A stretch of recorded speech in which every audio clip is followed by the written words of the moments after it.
This is the regular meeting of the Mobile City Council, Wednesday, November the 12th. Please stand for our invocation, led by Reverend Bradley, Mobile Fire Rescue Department Chaplain, and remain standing for the Pledge of Allegiance. Good morning. Shall we pray?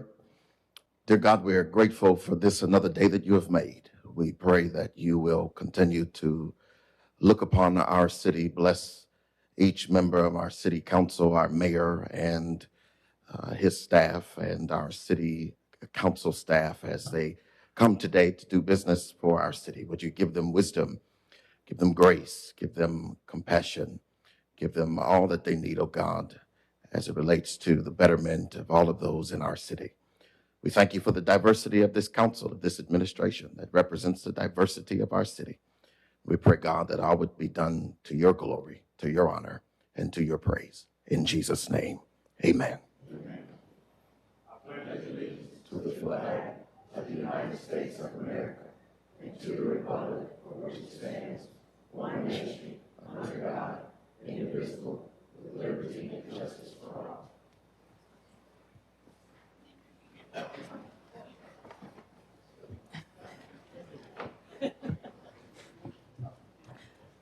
Roll call. President Small. Here. Vice President Gregory. Here. Councilmember Penn. Here. Councilmember Ingram. Here. Councilmember Reynolds. Here. Councilmember Wood. Here. I'm sorry. Let Here. Councilmember Woods. Here.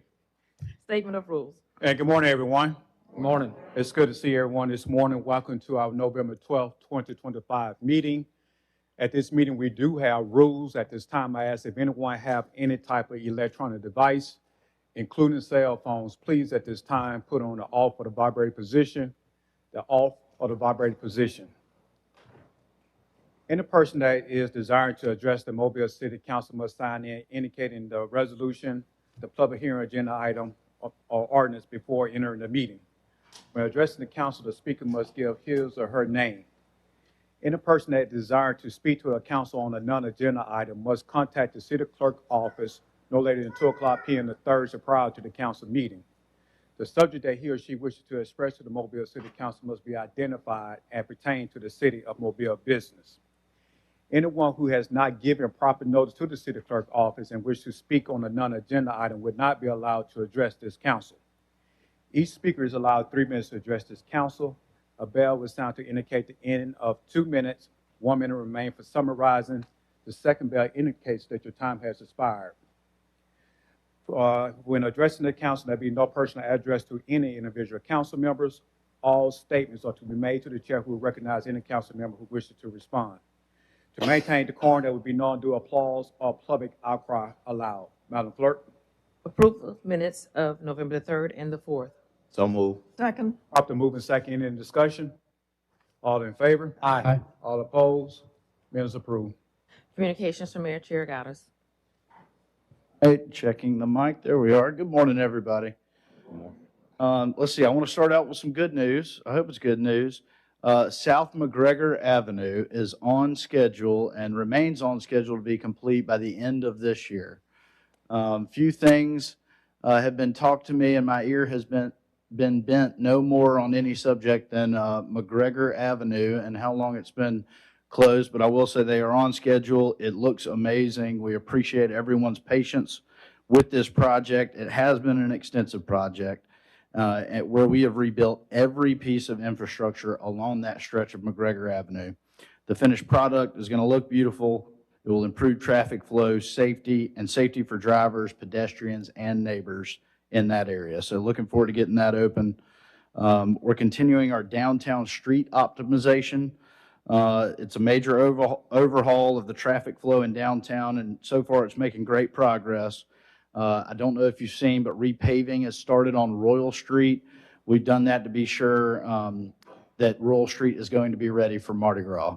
We've got to have Royal Street looking clean and ready for that Mardi Gras traffic. We're also beginning to remove some of our traffic signals downtown today. We're removing mainly at low volume intersections. We're replacing those with four-way stops. That's going to help calm traffic in the downtown area. It's going to enhance safety and improve connectivity for our businesses, our residents, and any visitors that we received downtown. I want to thank the Downtown Mobile Alliance for their partnership on this project. It's really going to change how things move in downtown.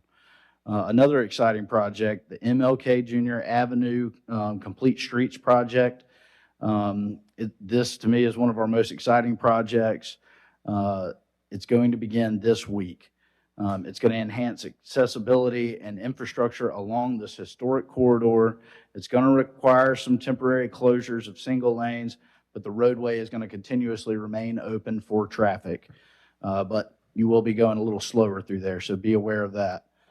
We're going to continue with our major road improvements coming up in 2026. We have work happening throughout the city right now because of this city council. This city council has dedicated their capital improvement program funds to roads. We hear from our constituents about roads very often, and we want to make sure that we're doing everything we can to improve our infrastructure and make sure our roads are smooth and easy to travel for all our residents and visitors. This CIP funding is essential for infrastructure upgrades. It's happening in all 7 council districts, and I really just want to applaud the council for honing in on this issue and focusing so many of your resources on that. So thank you. Thank you.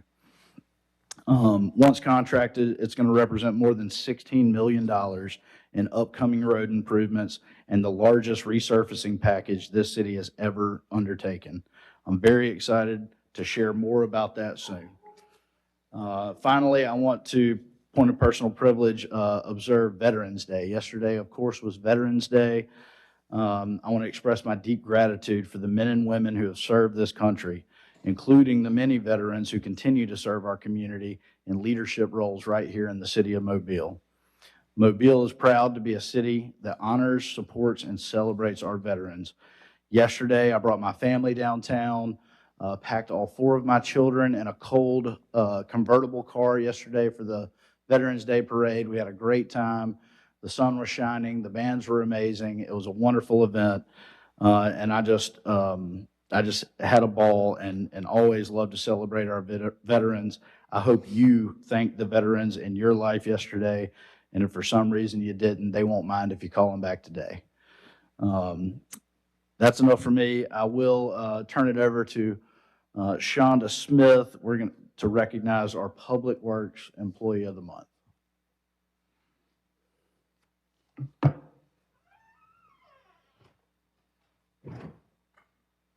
Good morning. Good morning. I am excited to recognize Mrs. Rocker. So when I saw her name, I don't want to say she's not employed a month, but I always fuss because this is for our everyday workers. And Janiyah is our events manager. And so I questioned, I'm not saying she doesn't do a good job, but who selected her to be employed a month? And when I tell you they jumped on me, and what I'm excited about is it's always meaningful when staff selects their supervisors as employee of the month. And some of the things they said is that she goes above and beyond to assist anywhere she is needed. They talk about personal things that when their car was broken down and they needed help and they're calling to say, hey, I'm not going to be able to make it. She's like, what do you need? I could come help you. I can come get you. They've had some struggles with just staff members, and I know personally that the whole team gets together and support each other. And that's a culture of support, and it's hard to find that a lot of times where people love where they're working and they're doing all of that, and they are a family. And she leads that family. She's also the person, as I said, come up with all my crazy ideas, she figures out a way to make it happen. So all of these events and things that happen throughout the city, supporting comms department and making it happen, she does, all while smiling and always there. It makes a difference. And they said outside of the day-to-day, she asks about what is happening in their day-to-day life. She does team luncheons and bring them together to work as a team, and they're so organized. So when I saw this, I was very excited, and I want to say again, congratulations to Ms. Janiyah Rocker for being Employee of the Month.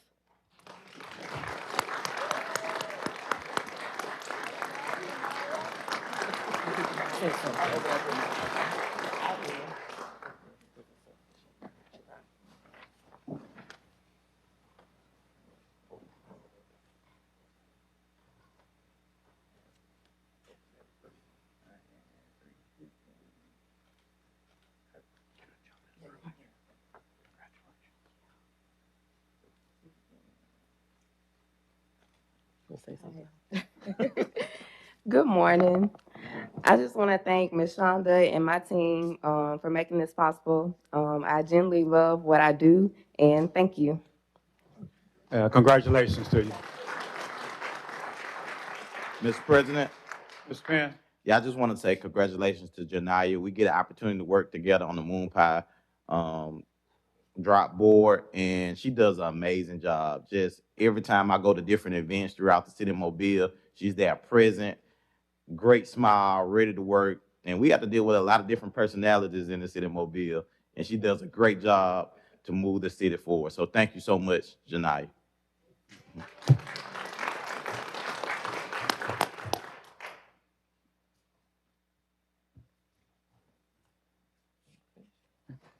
Madam Clerk?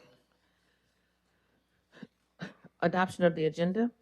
So move. Second. Properly moved in second. Any discussion? All in favor? Aye. All opposed? Agenda is adopted. Appeals, we have requests for waive the noise ordinance on November the 22nd in Tricentennial Park and December the 13th on Airport Boulevard. So move. Second. Properly moved in second. Any discussion? All in favor? Aye. Aye. All opposed? Appeal passes. Public hearings. Today is the public hearing to consider the application of Acadian Ambulance Service for a certificate of public convenience and necessity to operate an ambulance service.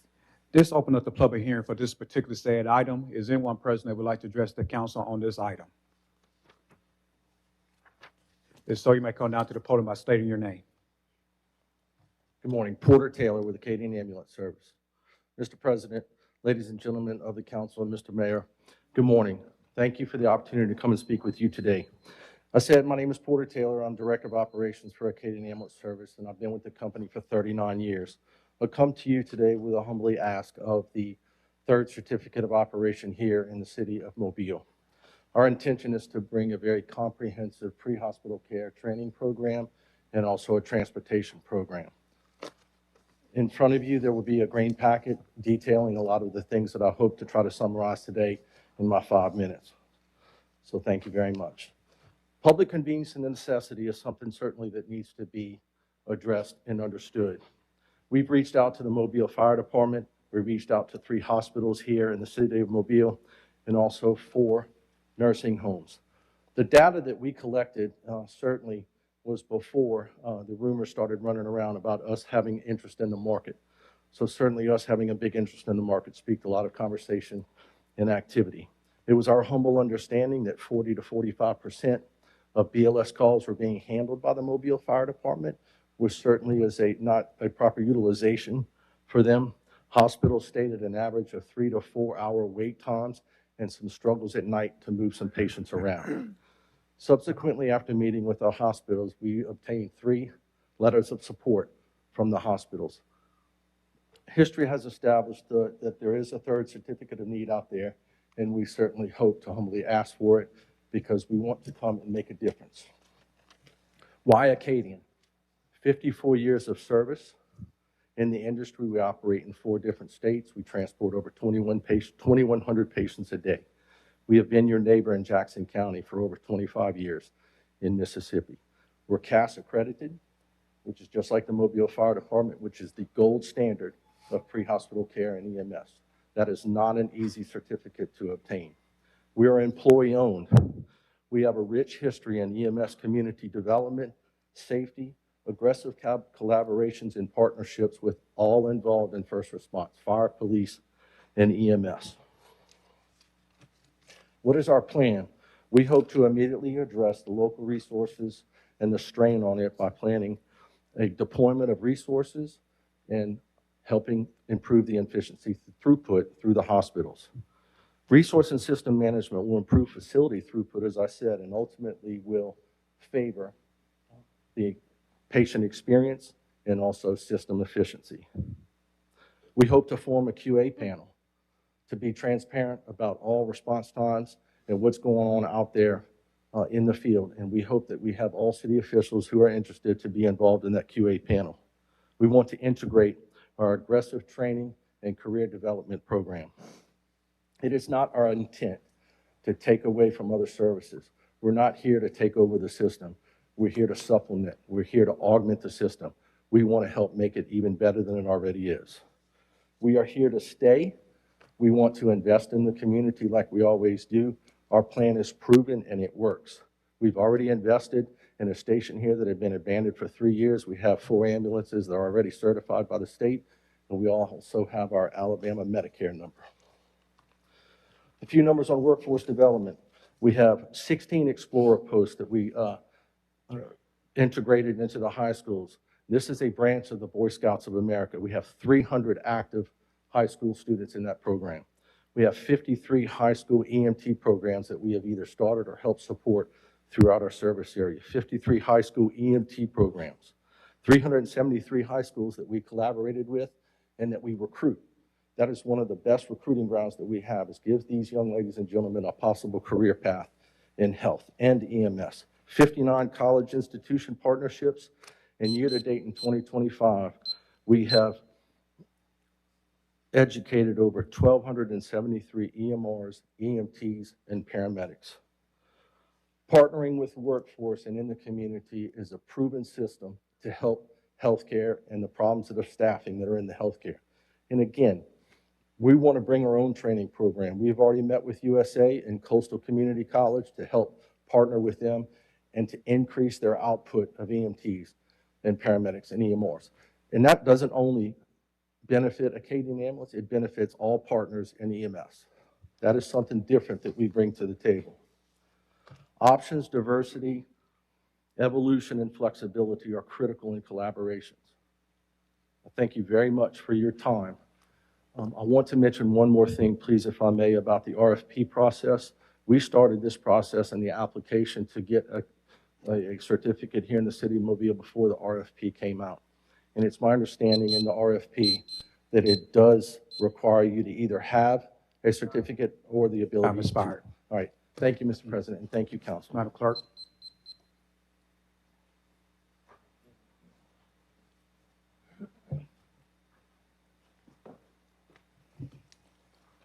Good morning. My name is Robert Benoit. I'm the Fire Liaison Supervisor for Acadian Ambulance.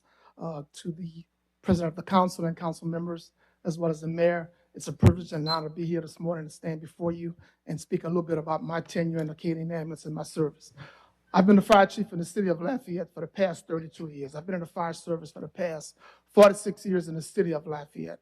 Retired in August of this year and went to work for Acadian Ambulance. I can tell you that in my city, we are very innovative, we're very dedicated, and we have a strong organization that takes care of its citizens in the city. When I was fire chief, appointed fire chief back in 1993, I started to revamp and reorganize the organization.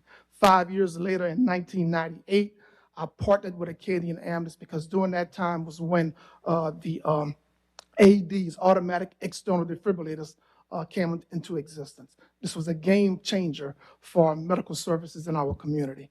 Partnering with Acadian Ambulance gave me a medical director that I could bring into the fire service to be able to train my firefighters, certify them, and start to respond to calls for what we call life-threatening medical emergencies. More importantly than that, what it did for us was it started what we call the Chain of Survival, CPR campaign for the whole community. What we did was we started training regular residents for learning how to do CPR, meaning that because the majority of the time when you have a medical emergency, it's going to be in the front of a loved one or a family member, and 60 seconds is critical in whether or not that person lives.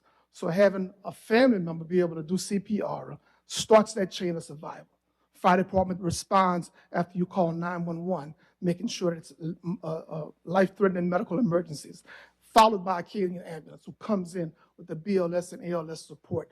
And we're seeing in our city since 1998 a difference in the medical, the health care for our citizens because doctors see that they have something to work with. So having a medical emergency in our community shows that when you get to the hospital, you have a chance to go back into your community after being treated by the doctors for being able to go back to your normal way of doing things. One of the things that I want to share with you as well as that is that as a young firefighter back in 1979, Acadian certified me as an EMT.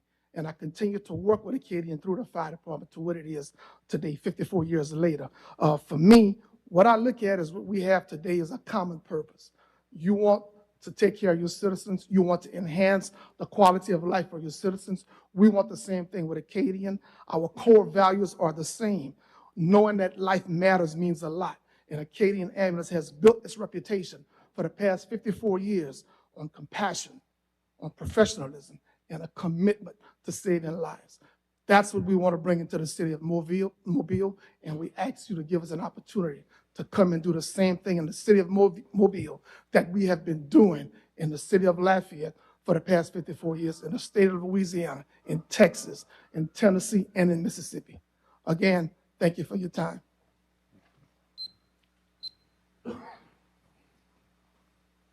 Is there anyone else that would like to address the council on this particular said item?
Good morning, Sabrina Mass. And I just would like to say I am definitely against Arcadian. I have done research, exclusive research in the last 2 weeks, and I'm very concerned about the services. And as I give you the handout, you can see the proof.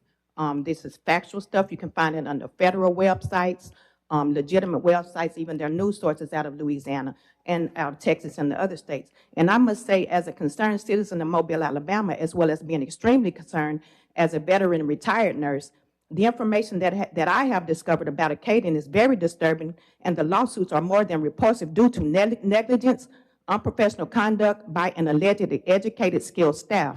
I question those things. Acadian has had lawsuits and settled lawsuits since 1998 up until this year, pending right now in 2025. There are 2.5 million people in 2025 in the different various states that they serve that have a pending lawsuit against Acadian Ambulance for their releasing of the private healthcare information, which is critical. As a nurse, that's very critical, and it's very protected. Their social security numbers. The federal government deemed it was hacked by a dark web from Russia and has declared Acadian did not have the proper protocol intact to protect the patient's private healthcare information. Do you want your healthcare information released to any stranger? I hope not. That is unacceptable. In 1998, Acadian was also sued for overbilling Medicaid and Medicare. That is fraud alone, and settled out for $1.9 million to the federal government. Acadian is also being sued right now in 2025 by the Rapides Parish, Louisiana Police Department for false reports and emergency reports. You have the handout. We have a reputable ambulance service in Mobile known as Newman's, which I respect greatly, and they have a great reputation, and they have been here for 86 years. If Mobile is to get or even need another ambulance service, surely we are worthy of a service that is better, not worse. I also read on the agenda that Spring Hill, and I believe it was USA, had given written letters in support of Acadian. How do you get letters and you haven't even rendered the service to see what they're about and what the services will provide? I am not sure. I would like to see those letters as well. Now, I want to know how has the contract not been signed and they already have a standing building that's been here for 2 months? That's very concerning. I wonder about that situation. So I am greatly opposed to this ambulance company. It is very clear it is not trustworthy. So you choose profit over people's lives. I hope not. We are not going to start 4 more years of foolery and lawsuits, I shall hope. We, the taxpayers, deserve respect and demand it. I don't understand why they are, of all the ambulance services in the United States of America, why this company? I gave you the handouts. For years, they have been under lawsuit after lawsuit. Now, one of the most repulsive ones that I read about was when Acadian let people drown in the Katrina hurricane, when they were supposed to go pick those people up, prearranged, and you did not. 2 people drowned, 2 elderly people, and you settled out for a lawsuit. This is very concerning. Very concerning. This is not about friends and contracts. This is about people. It's not about profit. As a veteran nurse, a compassionate veteran nurse that dedicated my life to taking care and helping people live, we got to stop this contract and this foolery and this friendship things. Take them back where they need to go. Go back where you came from. We're not welcome here. Is there anyone else, President, that would like to address the council on this particular said item?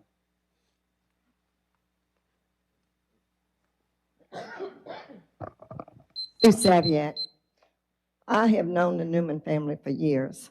They have dedicated their lives to our city through the fire department as well as the ambulance company. They've served our citizens with dignity, respect, and they don't falsify records. I'm against Acadian Ambulance. And another point, they come in was to say that some of the Newman's employees lose their jobs.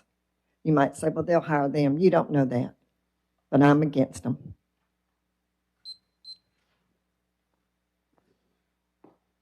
Is there anyone else, President, that would like to address the council on this particular said item?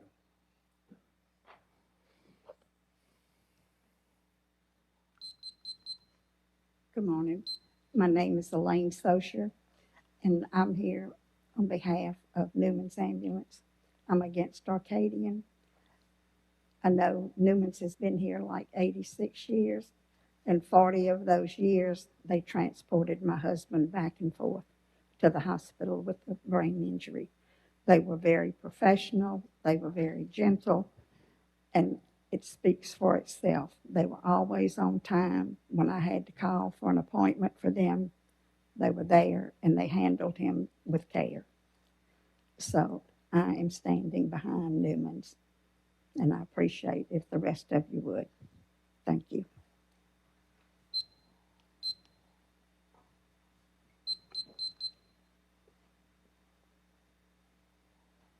Good morning. My name is Cheryl Normant, and I'm against Acadian Ambulance Service coming into the city. I have known and been familiar with Newman's Ambulance since I was a little girl. Again, this is not a public hearing against for Newman's. We are talking about one company. Yes. I am concerned with, of course, we need diversity, but I'm concerned with job loss, competition, and the lawsuits against Acadian Ambulance Company. That's all. Thank you. Is there anyone as president that would like to address the council on this particular said item? Mr. President, Mr. Reynolds. this is a public hearing, and our rules state that there are four speakers allowed in favor of the application, 4 speakers allowed against. To my count, we've had 2 in favor, 4 against. In order to allow additional speakers that are against the item, we need to waive the rules. Is it 4 or 5? It's 4. Yeah. If you're against, I apologize. I thought if you're against it, we are closed right now for against. It's only for people that is for this particular public hearing. I do apologize. Mr. President, I move to waive the rules to allow speakers on both sides, up to 8 speakers on either side. Second. Properly moved and second in discussion. All in favor? Aye. All opposed? Rules waived. Go ahead. Sorry, I will be short then. My name is Kenneth Hughes. I am the owner of Medevac Ambulance Service, one of your 2 local ambulance services. We obviously did come in here as the 3rd ambulance service, and we did it as gently as possible, and with the result of that, the world's largest ambulance service did indeed leave. During that time, they took roughly 100 private EMS employees, across the bay. They're no longer here. We've spent the past 2.5 years rebuilding them out of our pockets, out of what we make. At the same time, we perform more than just private functions. If we were a private business that just did taxi cab rides, this would be a different thing. We also serve a public function. We help with mobile fire, and not always perfectly. Medevac, we feel like we've done everything that we promised to do from day one every day, but it costs us a lot. The structure that this city has is not profitable in any way, shape, or form. You make all money on non-emergency transports, you lose all money on emergency transports. I know this RFP is supposed to help with that, and we'll see. I guess it just depends on how it's structured. We, Newmans and Medevac, came together and said, look, we're happy to work together.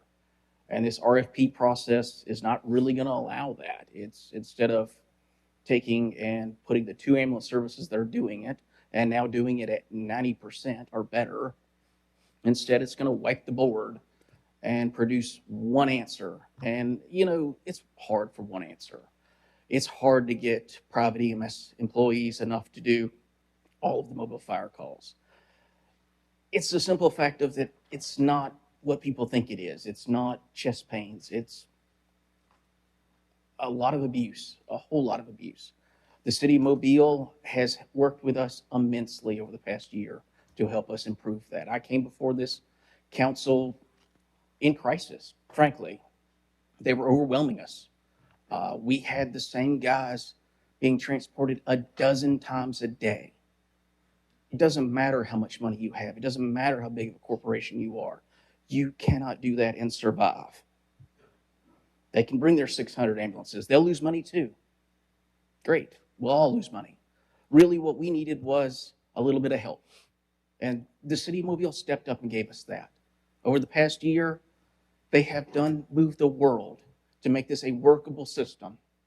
We are at 90% or better most months. And we can get better. A little bit of money or a little bit of rule changes. That's all it takes. We don't have to reinvent the world. All right? I used to work for Newmans. We all did. They have been serving our community forever. My family has served this community forever. I am the third of 4 generations. My kids now serve this community. All right? No disrespect to the gentleman from Louisiana, but they brought 8 people. Not one of them has ever ran a call in our city. Not one. They're different here. Yes, there's still ambulances. People still go in the back of them. But how we fit into the system as a private ambulance is different than how they would in Lafayette or Rapid Parish or Alexandria or any of the other places that they are. Lastly, I'm going to read something directly to you from their website because I just think it's just right on here, okay? This is from Acadian's website. Adding additional ambulance providers in the community does not automatically equate to adding additional ambulances to the numbers already servicing available to the community. The patient call volume needed for ambulance companies to operate in a fiscally viable manner doesn't change with additional providers. Because the ambulance services in most localities are not taxpayer subsidized, providers must operate in a fiscally viable manner in order to pay wages and purchase equipment and training needed to operate a professional ambulance service. They're telling you, they're not bringing more. They're just going to replace the ones we got.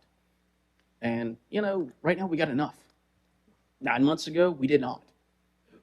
Or, well, let me actually change that statement. We were not utilizing them effectively.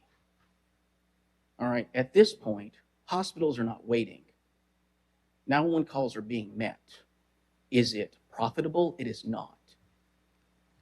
We still have some changes to make to help make it more sustainable, sure.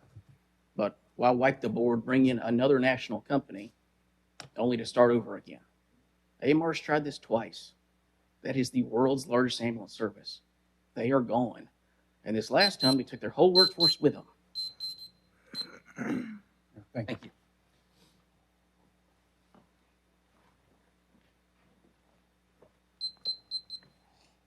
Good morning. I'm Alan Ashley with Acadian Ambulance. I guess I want to start off by saying I've been here for over a year working this market, And you need to understand that we were called. We didn't come to look around and see what's happening. We were called and asked if we would come.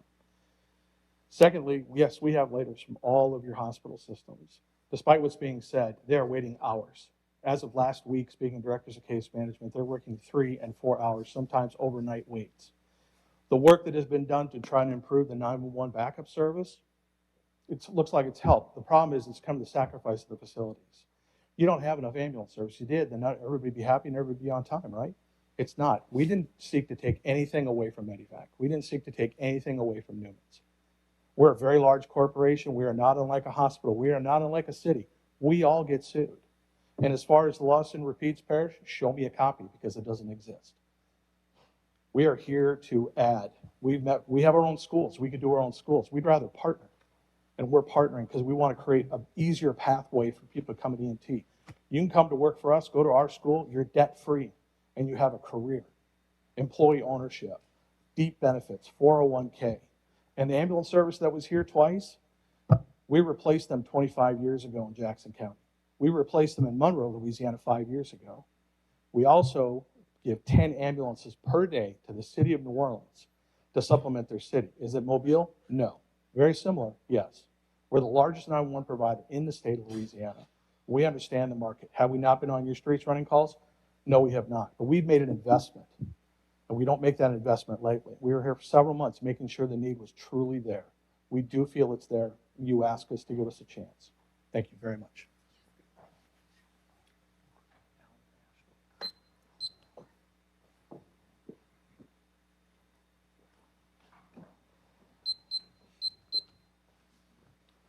Morning, Mike Sandell.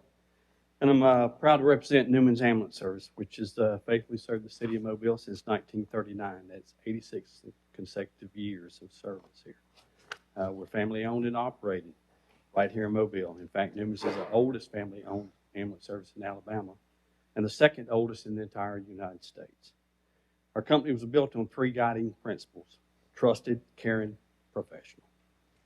Those values have carried us through 8 decades of service and continue to define how we care for our patients, our employees, and our community every single day.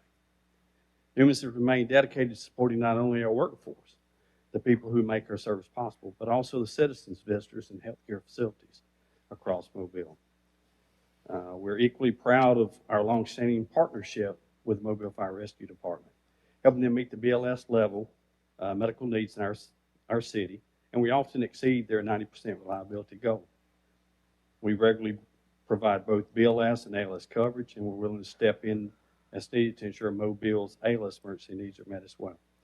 Earlier this year, Newman's and Medivac jointly submitted a proposal to the fire department, emphasized collaboration, focusing on maintaining reliability standards and implementing surge plans during periods of high demand, such as Mardi Gras and other large public events. That joint plan helped shape the most recent BLS RFP process, which since has been canceled. Still, both companies continue to work cooperatively to serve Mobile with efficiency and reliability. Since the pandemic, however, EMS industry nationwide has faced significant challenges. Enrollment in EMT and paramedic programs have declined, resulting in a smaller pool of qualified professionals. At Newman's, we've responded by investing in our people, offering financial assistance and career advancement programs that support our local schools and strengthens our workforce right here in Mobile and Baldwin counties. Even with those efforts, the reality is clear. The number of licensed EMTs in our region is limited for the private sector. Introducing a third provider into the city would divide an already strained workforce, ultimately weakening the 2 providers currently serving Mobile. We've seen the outcome before. AMR, the largest ground ambulance company in the world, and later Lifeguard Ambulance, both withdrew from Mobile after market oversaturation. The result was reduced service stability, not improved coverage. Simply put, Mobile cannot sustain a third ambulance provider without jeopardizing the quality and reliability of the emergency care here. And another company won't solve the underlying challenges of the hospital delays or workforce shortages. It's similar to building another hospital when you're already facing nursing shortages. The resources simply aren't there to staff it effectively. So today I respectfully ask the council to refrain from approving Acadian Ambulance or any additional ambulance service for the operation within the city of Mobile. Newman's Ambulance, in partnership with Medevac Alabama, remains steadfast in our mission to provide Mobile with dependable, compassionate, and community-centered emergency medical services, just as we have for the past 86 years. Thank you.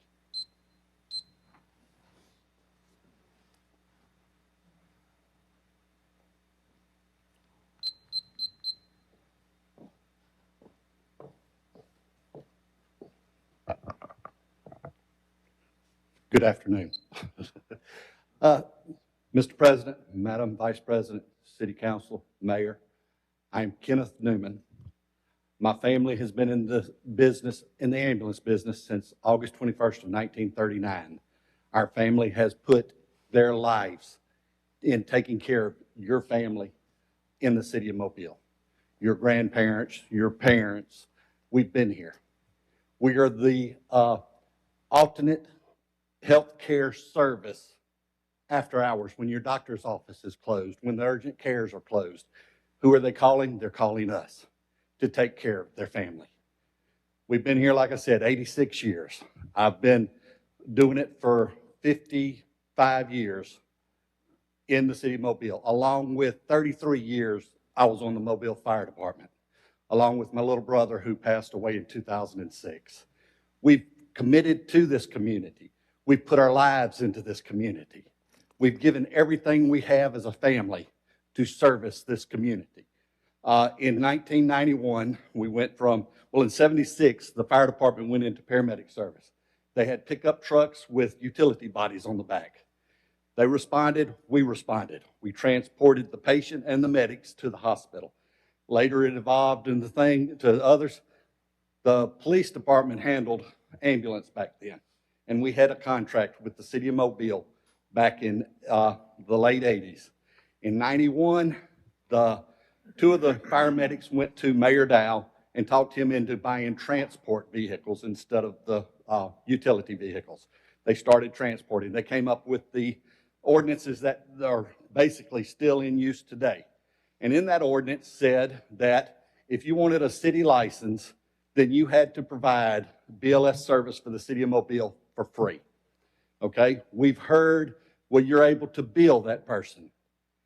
We can't bill somebody that's not going to pay. It ends up in a collection. If you do collect it, you're going to collect half of what you billed, or because the collection agency collects it. There other things is the repeat services that most people want to get here or there, and they don't really need an ambulance, but we're going to send an ambulance to take them. Well, we do that, and that's all fine and dandy. But if they called Uber or a taxi service and they transport them and they did not pay, they would get theft of services put to them. With us, we get nothing. For 34 years, we've been working under this ordinance where we get nothing other than what we can collect from the thing. No subsidies from the city, no things. Yet the city can pay for grass being cut along the thoroughways and everything. But the medical field, we get nothing. And we've done that. And we've done that continuously. And we work with the fire department to try to expand and make it better. And when we started coming up and saying, hey, we need some kind of help, some kind of subsidy, we get, well, we'll just get somebody else in here that will do it. And that's, after 86 years of my family putting into this city, that's the results I get back. It was hurtful.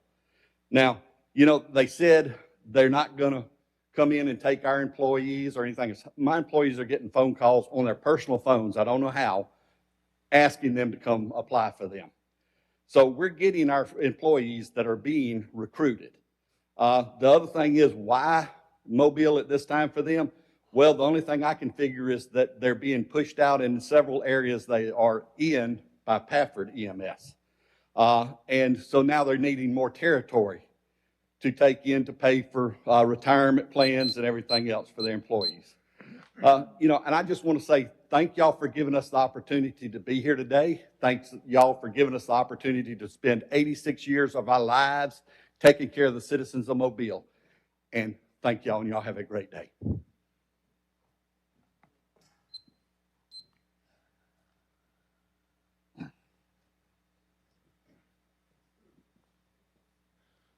Good morning. My name is Joshua Spencer. I'm speaking on behalf of Global Medical Response, the parent company of AMR and Lifeguard Ambulance Service, as was mentioned earlier, who had previously left this market.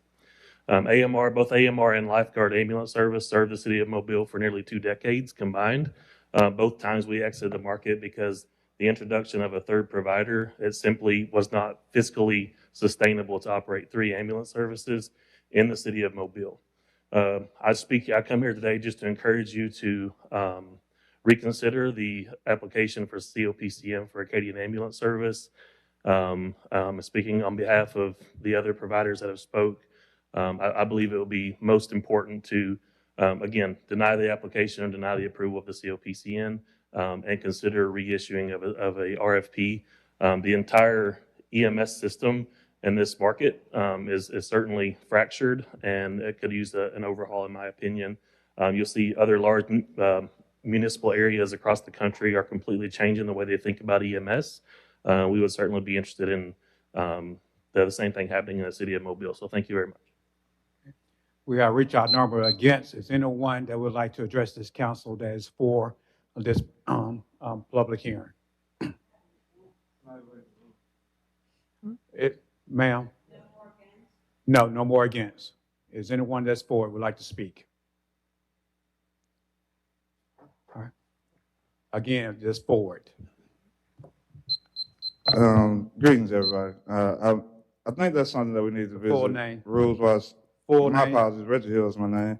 I think that's something that we need to visit, especially the process dealing with something like RFP, something of that nature, something that huge that impacts everybody's life. Just hear me out, please, that impacts everybody's lives. There should be space for those who are neutral as well. Speak forward or have a seat. So there should be those who are neutral as well. So if you are neutral, there probably are things that you are for, while there might be things you're against. So that's why I say we need to revisit the rules, and if something's going to be waived, you might want to consider those who are neutral as well. Mic check. Thank you.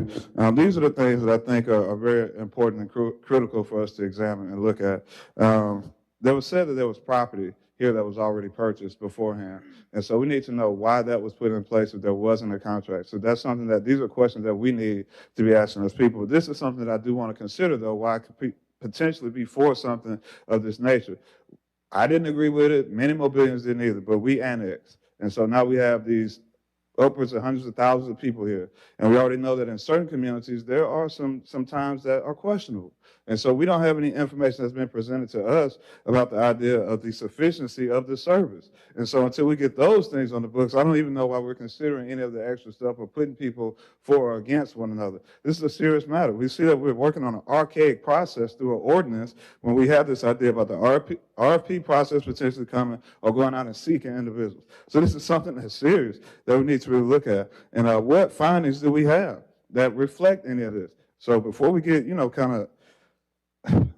I just want to say disorderly on this matter. This is serious.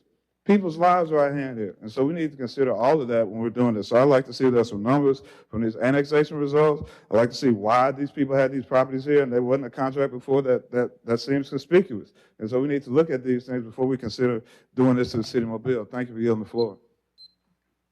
If anyone else would like to speak for this public hearing? If not, this particular public hearing is closed.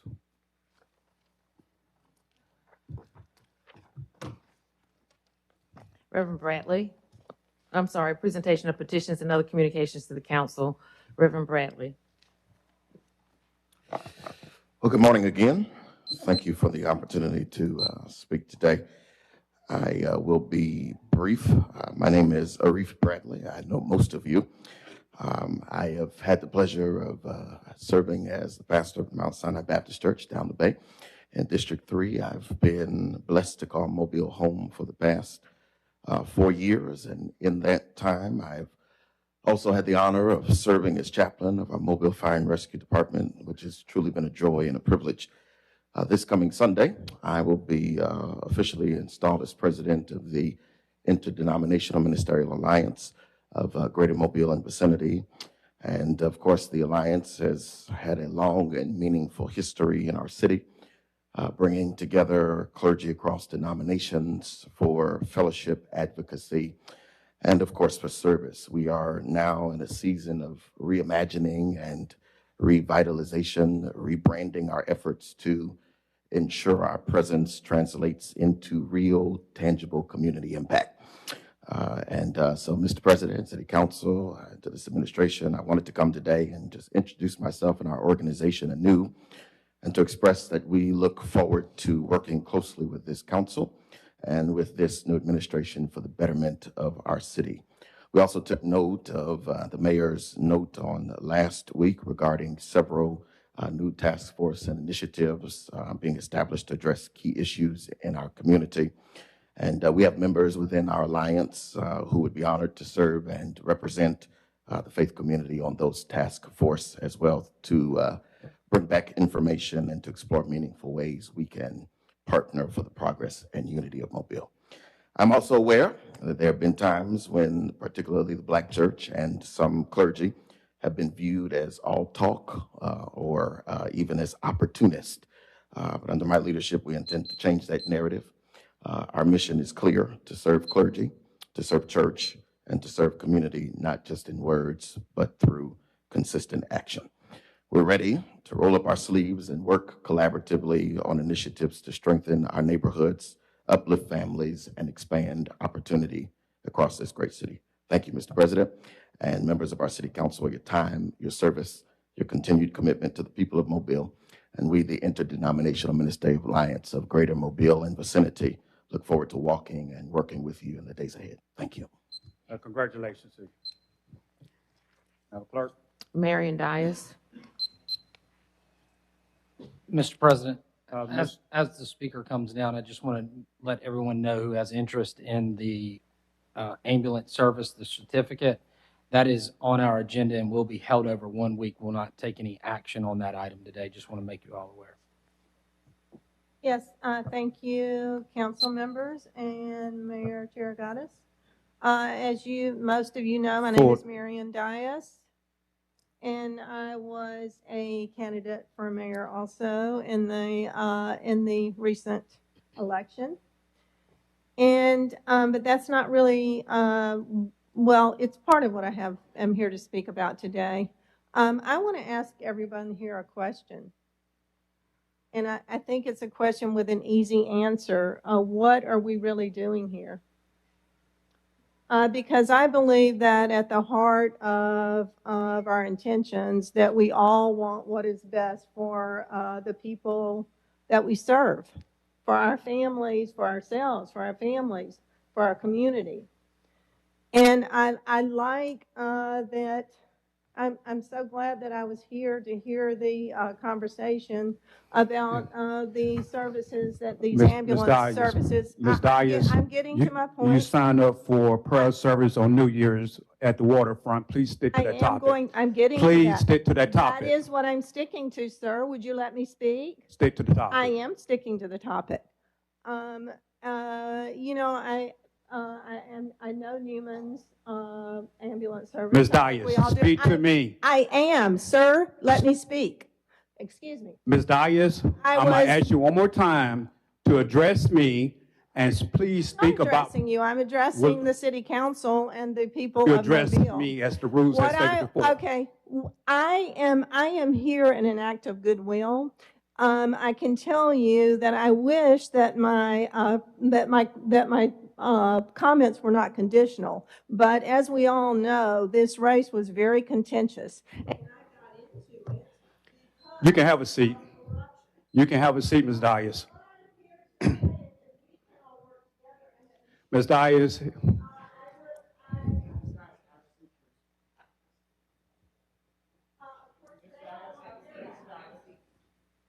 Madam Clerk. Reggie Hill.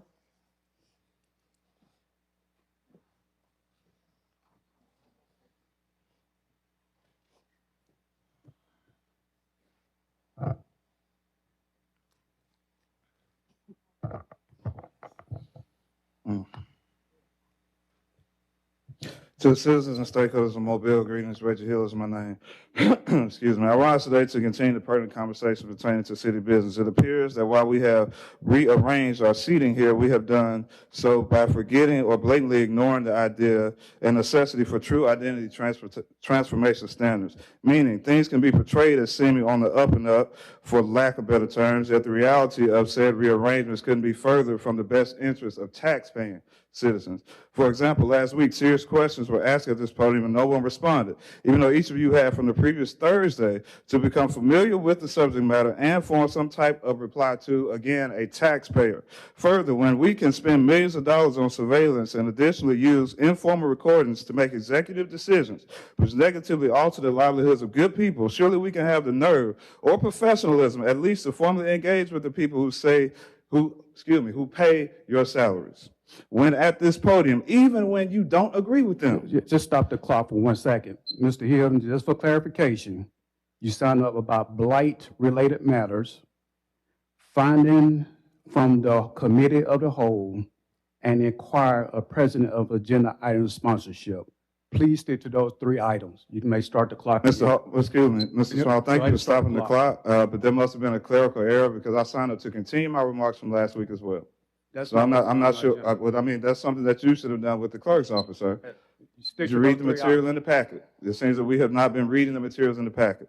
So I think that's an issue here. Say the examples we witnessed in this auditorium last week are signs that we will see during the reported 2025 municipal governance cycle. It should not be shocking that masses of Mobilians are painfully uncertain of the future of our city and whether or not our reported public officials are prepared to properly conduct city business or seriously address the more pressing concerns which keep our neighbors up at night, not this petty stuff in here.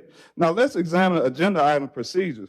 In my 10 years of attending these meetings, I have never seen a project sponsored by a reported councilor in one district only for said sponsor to be removed and then replaced by someone else who does not represent that district. Now, to be fair to the irregularity of that moment, when the original sponsor doesn't necessarily know protocol or procedures, things are simple as requesting a holdover when these matters arise and there is unreadiness. It's quite easy to take advantage of the moment. As we saw last week, this is something that happened between District 2 and District 3. Please go watch the video if you are uncertain about this. I know for time's sake, I'm going to have to come back and continue the next week. Let's look, please, at this idea of this committee meeting that took place. I think the gentleman from District 4 has a great idea of simple government. I believe in that same thing. We might have different positions on it, but I believe it's the same place. The thing I'm saying is, we already have existing laws about blight. We ought to have these things that we do when we're tearing down these structures or when we're looking at examining. We just gave Director Doggenbaugh more autonomy to go in and actually examine these properties so we can look at them before they get to this place of delinquency. So how are we going to come on the mic and then say that we don't have this oversight or we can't do this when we just gave them room to finally start doing what we're doing so we don't have to charge people extra for stuff that we should be able to provide as a city? So these are things that we need to examine, we look at. I know the time we're not allowed, and a lot of this stuff y'all down here taking personal when it's business and it has to appear that way, but we'll continue later next week. Thank you for yielding the floor. Mr. President, I'd like to seek clarity regarding our rules in terms of an agenda item and sponsorship. According to our rules, any council member can sponsor an agenda item. The only exception if it's a liquor application. Can we confirm that? That's correct. Okay, thank you. Turn your mic on, attorney. Correct. Okay, thank you. Madam Clerk. Ordinance is held over. 52046, adopt Chapter 52, Real Property Maintenance and Enforcement, Article 8, Vacant Structure Registry for Henry Aaron Loop. I would ask that we hold this ordinance over for at least 1 week so that we can make sure that the final amendment, that we have all of the revisions and we go line item by line item before we bring it for approval. Thank you. Second. Properly moving second in discussion. All in favor? Aye. All opposed? Item laid over for 1 week. 64057, consider the modification of a previously approved plan unit development for property located at 600, 700, and 800 West I-65 Service Road South. So moved. Second. Properly moving second in discussion. All in favor? Aye. All opposed? Item passed. CIP resolutions held over. 211415, authorized contract with task order number 1 for Volkert for design and engineering of Perch Creek Preserve. So moved. Second. Properly moved in second. In the discussion, I would like to say that this is great news, not only just for District 3, but for the city of Mobile. This here is another recreation for our citizens can have access to the water that we're so privileged to have here in the great city of Mobile. And again, this is a great resources, and I really can believe that this is going to be a big game changer for the city of Mobile. Any other discussion? All in favor? Aye. All opposed? Item pass. Consent resolutions held over. 371398, recommend approval to the ABC Board for issuance of a lounge retail liquor Class 1 license to Flipside Bar and Patio on South Conception Street. So moved. Second. Properly moved in second. Any discussion? All in favor? Aye. All opposed? Item pass. Resolutions held over. 011409, authorize amendment to agreement with Evonik Corporation for Fire and Emergency Services. 081411, approved purchase order to Interface Americas for replacement flooring. 211413, authorized contract with Inline for lighting for Japanese Gardens in segment 1 of 3 Mile Creek Greenway Trail. So moved. Second. Properly moved in second. Any discussion? Sir, Mr. President. Vice President. On 21-1413, the lighting for the Japanese Gardens and segment 1 of the 3 Mile Creek Greenway Trail. This is one of the last items on our list for that first phase of the Greenway Trail. If you have not been there to experience this Greenway Trail, you are really missing out on a great opportunity. It is at the Charleswood Japanese Gardens. That is actually the trailhead at Forest Hill and Ziegler. Go out, take your dog, take your kids, and walk it. It is a terrific amenity for the entire city. These lights will just add the extra security that we need when it starts getting dark outside. So I just want to thank everyone who's been involved in this. Jennifer Green, who has just done a fabulous job in spearheading this project. But go take a look at it. It is really terrific. And this is just the first phase. We still have another phase yet to go, and hopefully we'll be starting on that very soon. Congratulations, Vice President. Any other discussion? All in favor? Aye. All opposed? Item passes. 211414, authorized contract with United Methodist Intercity Mission of Mobile for maintenance and operation of the Taylor Park Recreation Center playground, swimming pool, and wading pool. Lay over 1 week. Second. Properly moved in second. Any discussion?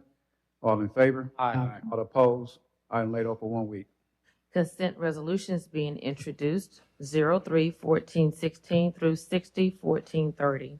Move to waive the rules for immediate consideration of these resolutions as read. Second. Properly moved in second. Any discussion? All in favor? Aye. All opposed? Rules waived. Madam Clerk.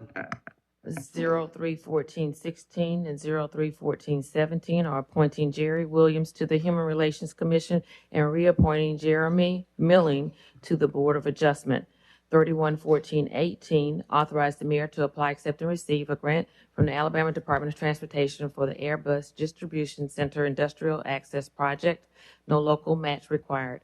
371419, recommend approval to the ABC Board for issuance of a restaurant retail liquor license to Red Moon Restaurant and Hookah Bar on Inn Road, 461420, honorarily renamed Victor Road to honorary Shirley Thomas Road. 581421, 1422, and 1423 are declaring weeds noxious and assessing costs for removal of weeds.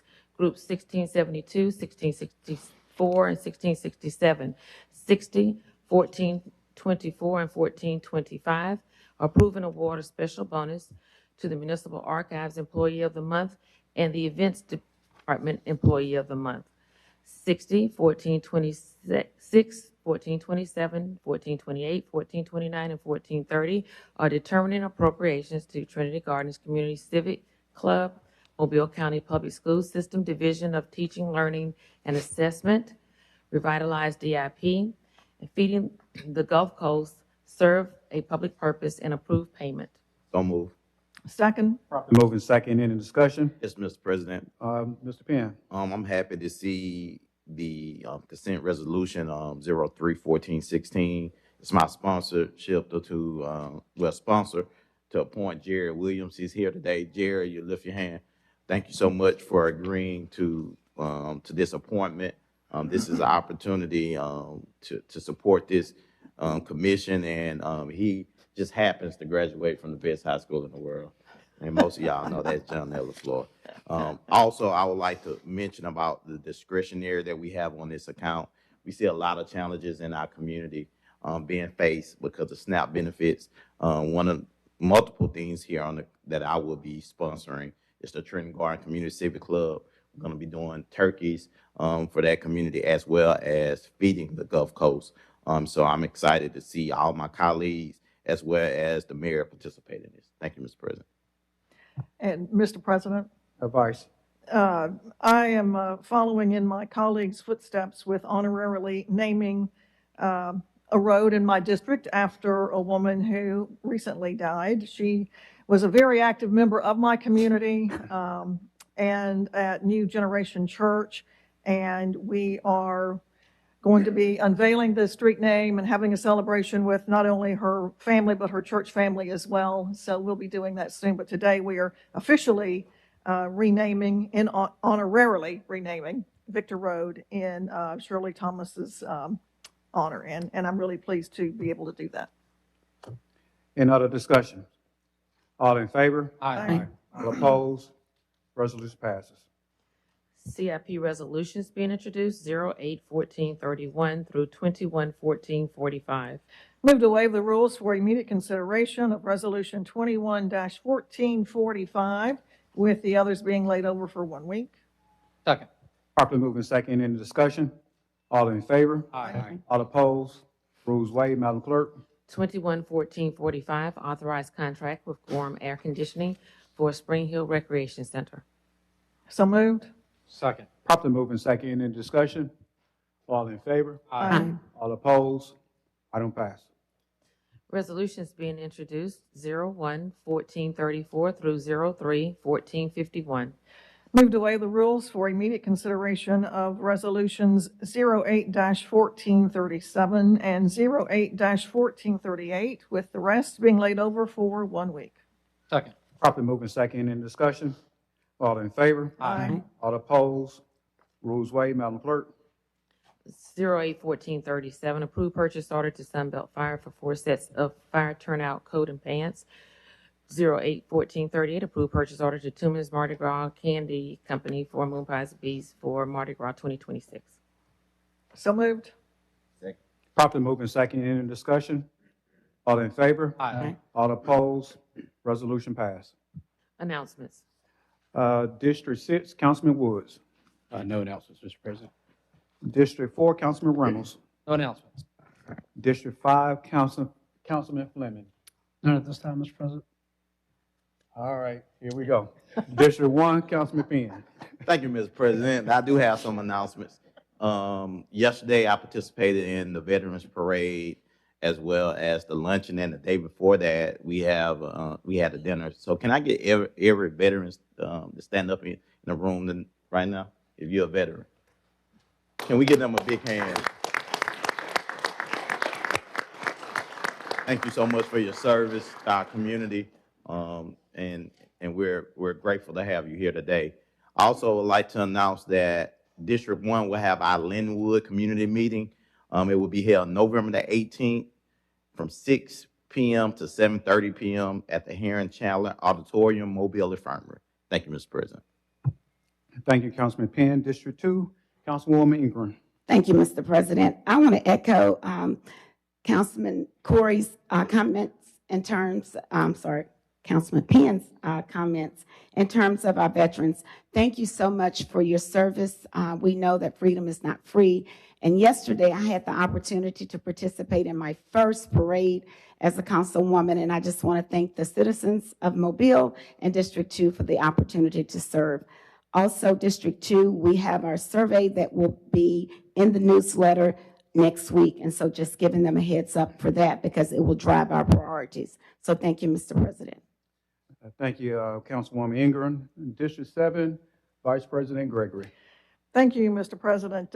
This coming weekend, we have a number of things happening in our city. Of course, that includes the Port City Classic events.